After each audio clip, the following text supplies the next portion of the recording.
Oi, pessoal. Damos início à nossa aula sobre as ciências humanas. Nós já vimos sobre a ciência na história e o enfoque principal foi a partir da Idade Média, quando surge a Renascença e a ciência passa a adotar duas maneiras metodológicas de chegar ao conhecimento, que é pelo método hipotético dedutivo, a partir da racionalidade controlando tudo, e pelo método hipotético indutivo, a partir da experiência concreta, criar casos particulares para a mente organizar, então, a partir dos casos da realidade, uma teoria geral. E esses dois métodos depois acabaram construindo um terceiro, que é uma mistura dos dois, mas eles estavam focados principalmente nas ciências naturais. Então vamos ver agora como é que as ciências humanas, que são as últimas ciências que abandonaram a filosofia, que saíram da filosofia, e é um detalhe interessante, que é o ser humano investigando o ser humano. Bom, por aí já vê que tem uma dificuldade. Então é possível ter uma ciência como as demais, com método, com objetividade, com regras, com leis e com fatos universais e necessários. Assim como você poderia analisar uma rocha, você pode analisar, por exemplo, o comportamento de uma determinada sociedade, de uma determinada tribo, de uma determinada comunidade. Eis a dúvida, vamos ver isso. Então, como eu disse, é as últimas a sair da filosofia. Então, a primeira que saiu da filosofia foi a matemática, depois as ciências naturais, e isso levou, de certa forma, a tentar copiar, para levar para as ciências humanas, a sociologia, a psicologia, a história, métodos, jeito de pesquisar das ciências matemáticas depois das ciências naturais. Então, numa época em que o empirismo, o determinismo, aqueles que entendiam que tudo é determinado por uma lógica permanente, uma cosmologia que organiza tudo, inclusive por princípios matemáticos, sejam ela a velocidade da luz, a gravidade e tudo mais. Então,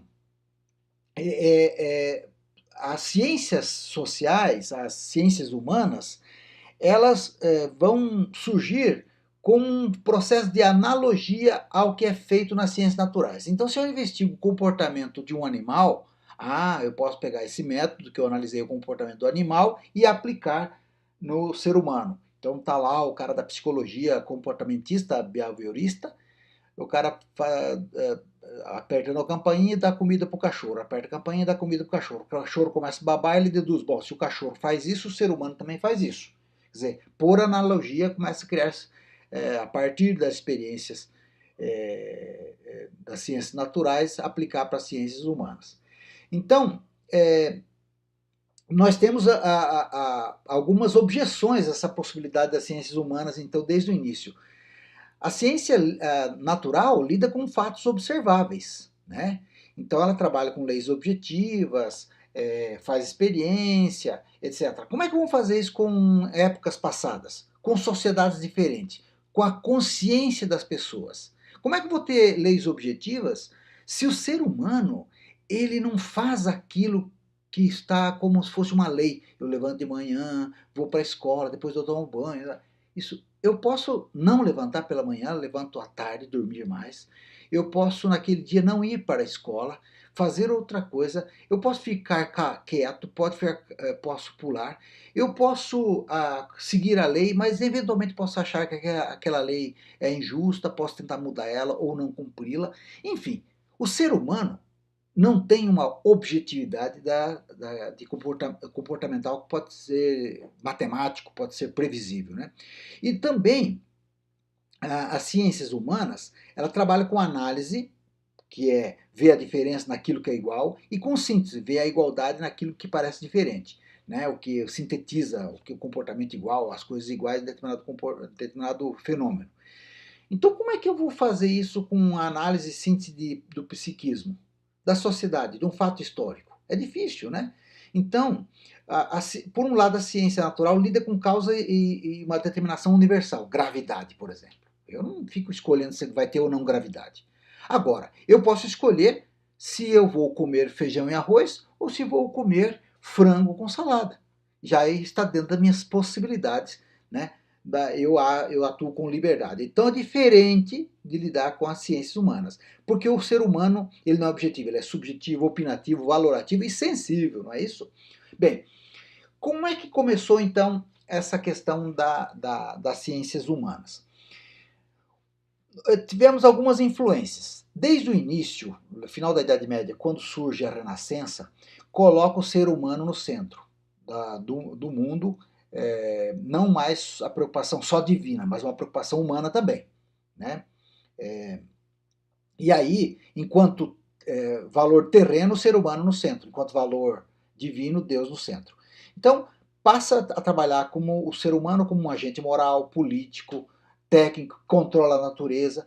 Depois nós vamos ter mais tarde a ideia de civilização, que é a capacidade de criar leis e organizar instituições sociais, políticas, que é possível viver em liberdade com regras e tal, o homem racional e livre.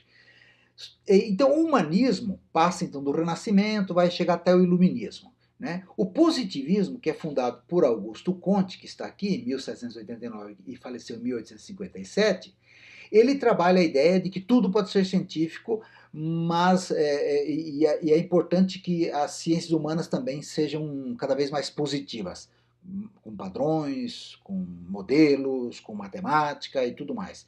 Então, eles propõem que, inclusive o psiquismo, que é o caso do Durkheim, vai dizer que são comportamentos observáveis. Então, o psiquismo não está na cabeça da pessoa. Eu posso analisar o psiquismo pelo comportamento de fora. E a sociedade, então, como Comte falava, a sociedade é formada por indivíduos que ele pode ser sintetizado como o elemento de família, o cara que trabalha, o cara que tem religião, a organização do Estado. Então, eu posso juntar o que é uma sociedade? A soma dos indivíduos. Aí eu tenho uma sociedade que ele tem algumas coisas em comum: família, trabalho, religião, comércio, Estado, etc. Né? Então eles trabalham com alguns conceitos que é possível, diz eles, trabalhar positivamente esse estudo. Bem, essa questão do positivismo levou, por exemplo, vou dar um exemplo aqui na questão da criminalidade, ou na criminologia, de um estudioso italiano chamado Lombroso, que falou que, como aparentemente os criminosos têm uma aparência rude, diferente e tal, testa larga, né, o queixo sobressalente, por exemplo, ele falou que era possível ter uma matemática do crânio para dizer que o criminoso, quando ele nasce, a pessoa já vai ser criminosa. E aí é possível identificar o criminoso antes do crime. E essa tese ganhou corpo. Teve até um ministro do Getúlio Vargas, né, que foi delegado principal do Distrito Federal do Rio de Janeiro, que ele trouxe essa tese de Lombroso, fez até um laboratório aqui para trabalhar a criminologia, para trabalhar a prevenção do crime. Ah, vê um cara na rua, vamos prender porque ele tem aparência de criminoso. Nem se o cara pode ser o santo, estava indo na igreja, mas podia prender para averiguação. Né?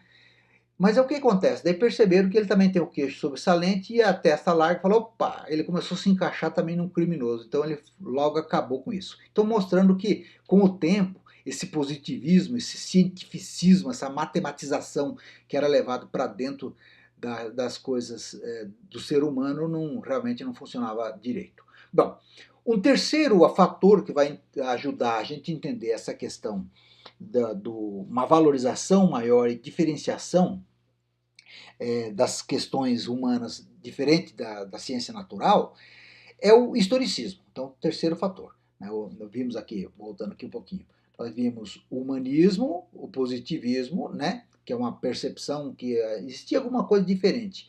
E, por fim, o historicismo. O historicismo da escola alemã, eles vão perceber que as coisas mudam de acordo com o tempo, o valor, o sentido, a finalidade das coisas. Então, não seria possível fazer experimentação e observação, mas uma compreensão dos sentidos dos fatos humanos. Então, de acordo com a história, com o tempo, então cada época tem o seu fator psíquico, sua política, sua questão religiosa, sua questão econômica, que deve ser compreendido num momento particular, né? E se transforma no tempo. Então, tem um problema aí também, que é o relativismo. Ah, eu não consigo criar regras válidas. Eu vou dizer, a sociedade egípcia tinha suas regras lá, sua religião, sua forma psíquica, que não se aplica para os dias atuais. Será que não? Então, tinha um problema aí de uma falta de uma lei universal, de uma interpretação mais rica que valesse para todas as épocas. E também eles diziam que tudo estava subordinado a uma filosofia da história. Você tinha que pensar historicamente, usar a história, refletir sobre ela para aplicar o seu conhecimento. Então não tem uma ciência humana, nós temos, na verdade, uma filosofia da história. Então, uma visão muito particular de cada etapa. Então, isso criou um problema também, que as partes justificam o todo pode ser decomposto em partes. Ainda existe um resquício, mesmo no historicismo, um resquício da ciência natural, né, voltado para as ciências dos elementos da natureza. O Max Weber, sociólogo alemão, ele propôs que o ideal seria estudar o ser humano como tipos ideais. Por exemplo, vou estudar a dominação, por exemplo. A dominação, como é a dominação no Egito, como era a dominação na América, como é a dominação no tribo indígena, dominação no Brasil, a dominação nos Estados Unidos, e eu posso, a partir daí, dizer, isso aqui deve ser por conta disso, por conta daquilo, os fatores que interferem, eu crio padrões e falar, essa dominação aqui no Brasil é tipo carismática, nos Estados Unidos é tipo burocrática, e eu crio padrões. Teve uma funcionalidade numa época, mas acabou não sendo tão usada atualmente. O que ocorre? As ciências humanas ganham como é que eu vou dizer, um status epistemológico maior por conta de três correntes de estudos. A fenomenologia dentro da filosofia, o estruturalismo dentro da antropologia e o marxismo dentro da sociologia. Bem, essas três correntes de pensamento, na metade do século XIX e até metade do século XX, 1950, vamos imaginar 1850 e 1950, provocaram uma ruptura epistemológica. Quer dizer, os padrões de explicações não davam mais, teve que fazer a ruptura. Então tem um obstáculo de entendimento, rompe. E também uma revolução científica, significa dizer o seguinte, novos elementos, né, dão novos padrões de explicações. Então nós usamos aqui um termo do Gaston Bachelard e aqui um termo do Thomas Kuhn, filósofo da ciência, né? Então, essas três correntes, fenomenologia, estruturalismo e marxismo, vão trazer, então, essa vida nova, esse novo status epistemológico para as ciências humanas. Então, a ruptura epistemológica pressupõe que tem novas teorias, novos métodos sobre as ciências humanas, e as revoluções científicas significam que nós temos novos paradigmas, né? Novos campos, portanto, novos modelos explicativos. Como é que a fenomenologia contribuiu com isso? A mudança na ideia de essência ou significação permitiu diferenciar internamente uma realidade da outra. Então, por exemplo, se eu perceber uma tribo indígena, se eu usar uma tese historicista ou até positivista, vou dizer assim, tribo é primitiva, atrasada, tem pouca significação.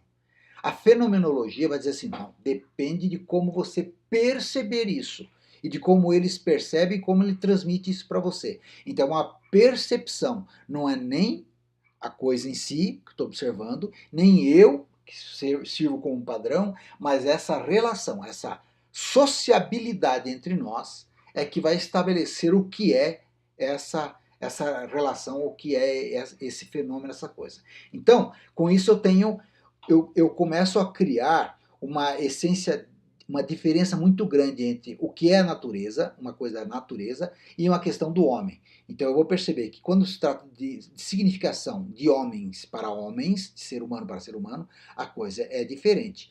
Então, há uma diferença, portanto, muito grande de positivismo e fenomenologia. Por exemplo, vamos explicar aqui o caso da psicologia.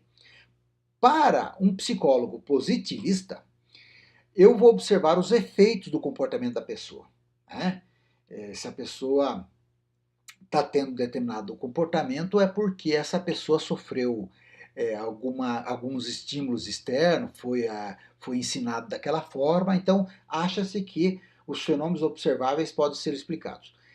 E, para a fenomenologia, toda pessoa é dotada de uma consciência que dá significado próprio. Então, vamos imaginar se a pessoa está, para um positivista, vendo uma pessoa que não gosta de comer arroz. E ela vai chegar à conclusão, não, é que desde cedo a mãe dele não deu arroz para ele não acostumou o paladar, portanto não se acostumou o paladar.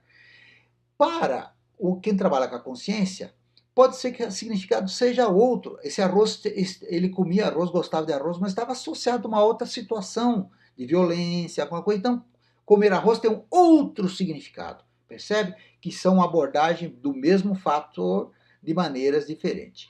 Então, o ser humano, neste caso, tem o seu lado psicológico, social, histórico, nós temos a história, nós não nascemos hoje e construímos conhecimentos, etc. Nós temos nossos pais, que já têm uma história, e assim por diante. Então, os fatos sociais ou históricos não são somas individuais de cada um. É um conjunto de ações que não é só a pessoa e não é só a sociedade, mas é essa relação entre pessoas e a grande sociedade que nós chamamos de sociabilidade. O objeto não é a pessoa nem a sociedade, é a sociabilidade. Então, a fenomenologia demarcou uma área para as ciências humanas, né? Então, antes da fenomenologia, tudo era agregado em elementos individuais, verificações de causa e efeito, sobretudo externa. Com a fenomenologia, falou assim, o ser humano dá significado para as coisas. Então, delimitou-se, com a fenomenologia, delimitou-se os objetos de verificação. Eu posso delimitar, né? O estruturalismo. O estruturalismo permitiu um método científico. Vamos entender, em rápidas palavras, o que quer dizer esse negócio chamado de estruturas, criado por Claude Lévi-Strauss. É que quando você está numa sociedade, você não é um elemento sozinho. Você é maior do que a individualidade. Então, a soma das partes é maior. Vou explicar isso. Imagine que você está numa sociedade e que essa sociedade... e você não gosta mais dessa sociedade, vai morar sozinho. Você fica doente lá no meio do mato sozinho. Então você fica debilitado, doente e não consegue se socorrer. Agora vamos imaginar que esteja numa outra comunidade em que tem poucas pessoas, não tem nenhum médico. Mas você está doente, fraco, debilitado, você não pode andar, as pessoas vão te socorrer. Percebe que você, com aquela sociedade, você se torna maior do que estava antes sozinho? Agora imagine que você está numa sociedade onde tem médico, enfermeiro, hospital, não sei o quê. Então, além de te socorrer, dar alimento, as pessoas vão te tratar, te curar. E esse curar é uma relação social. Se você ser bem tratado e você ser socorrido, significa que num outro momento você vai socorrer a pessoa. Então a estrutura social é maior do que a soma das partes. Porque cada um tem sua sociabilidade, cada um constrói aquele processo que constrói um jeito de viver diferente de você ficar sozinho ou numa relações individuais. Portanto, com esse meu exemplo, espero que vocês entendam o que é uma estrutura. Uma estrutura sempre nas relações sociais, sejam elas tribais, sejam elas africanas, americanas, asiáticas, ela tem um sentido próprio. As pessoas têm funções que criam uma totalidade organizada que você fica maior do que a sua função individual. Percebe? É interessante isso, né? Então, a estrutura é um princípio ordenador. Então, é uma nova percepção, que nem a Gestalt, quando você via lá sabia ser o rosto da pessoa ou o cálice. Então, nem o cálice depende do rosto da pessoa e o rosto da pessoa depende da imagem do cálice. É uma estrutura global. Então, rosto e cálice não são só cálice, é rosto e cálice sempre, né? Também, com a psicologia e com a linguística, a antropologia social passou a utilizar também essa percepção estrutural, né? E a estrutura pode ser pensada e justificada socialmente. Então, se eu olho uma sociedade, ela tem uma religião, tem uma função, mas essa religião tem um comércio, está imbrincado com o comércio, está imbrincado com o tipo de família, está com o tipo de lei, com o tipo de organização política, com a questão moral. Todos esses subsistemas eles têm uma relação que pode ser explicada cientificamente, identificada e estudada. Passamos para o terceira mudança epistemológica, ruptura epistemológica, que contribuiu para as ciências humanas. Foi o marxismo. Quando Marx e Engels passam a estudar a sociedade, eles percebem que o ser humano não tem vontade absoluta. eu vou ficar rico, vou ficar pobre. Não, isso não depende de você. Existem algumas relações econômicas basilares. Por exemplo, quando surgem a primeira organização social vem a família, depois a sobra da família eu passo a comercializar, eu crio a agricultura, a pecuária, eu crio o Estado, eu vou me organizando, crio o comércio, são estruturas que vão se organizando e as pessoas vão submetendo aquela lógica daquela estrutura, que ao longo do tempo vai mudando, por conta das contradições internas. Então, como é que eu sobrevivo? À base do trabalho. Percebe que não tem jeito de criar riqueza se não for pelo trabalho, mas sempre tem um jeito de alguém se apropriar um pouco mais do trabalho do outro. Então as instituições sociais, a família, que é basicamente formada por uma relação sexual, né? E a estratificação social, a agricultura, a divisão social, o comércio, que é uma distribuição social, elas têm condições objetivas. E elas sofrem mudanças porque há conflitos internos, políticos e tudo mais, na base material do trabalho e da subsistência. Então, o que muda a sociedade é um herói que vem, olha, vamos mudar aqui. É um padre, um pastor, um papa, um imperador? Não. O que muda a sociedade, de fato, as mudanças mais fortes, é a base material. Por isso que é chamado materialismo histórico. Conforme a história avança, a base material muda, muda também os fenômenos que resultam, então, dessas contradições da base material. Então, resumindo, a fenomenologia definiu e delimitou os objetos, o estruturalismo cria os métodos para imitar procedimentos das ciências naturais, do ponto de vista da estrutura, e o marxismo coloca nas ciências humanas que eles são fatos históricos determinados e podem ser interpretados racionalmente. Então, os fenômenos humanos são dotados de sentido e significação, são históricos, têm leis próprias, são diferentes dos fenômenos naturais e podem ser tratados cientificamente, né?